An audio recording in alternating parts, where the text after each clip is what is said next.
Bugun sizlar bilan qanotlarni yoyib uchamiz.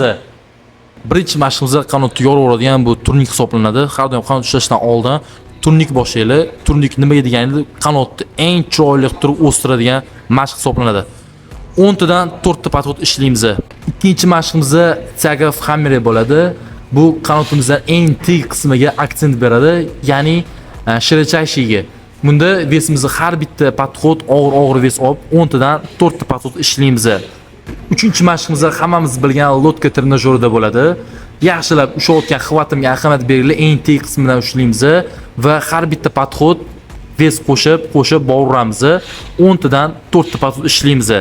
4-chi mashqimizda Tsagov vniz grudi bo'ladi, ya'ni bu shirachashi, qanot eng tiy qismini qalin qilib beradigan qism bo'ladi.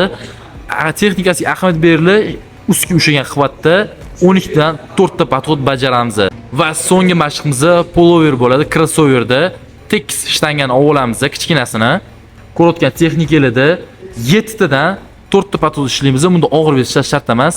Bu mashqimizda qanotimizda lagan qilib turib, katta shiroki qilib ochib beradigan mashq hisoblanadi. Har doim qanot ishlab bo'lganda oxirgi podxod shu mashq ishlasanglar, qanotinglar nerealni katta bo'lib ketadi. Jigar o'zgarish vaqti keldi. Direktdan aloqaga chiqing, sizni forma ustida 0 dan 1 ishlaymiz.